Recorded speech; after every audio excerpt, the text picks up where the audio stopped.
Hello friends, today in this video right now I'm going to show you how to on off or use 24-hour format on Oppo mobile phone. So friends, before we continue this video, do not forget to like the video and subscribe the channel. Okay, so let's start the video. At first you have to move on setting.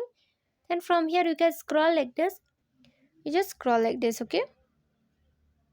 Then here you are going to find this additional settings. So you have to click on additional setting. After you have been click on it, then click on move on this date and time. Then here is the 24-hour format. So if you want to use this 24-hour format, what you need to do is that you just click on this icon like this. Here the 24-hour format will be activated. You can see the timing has changed.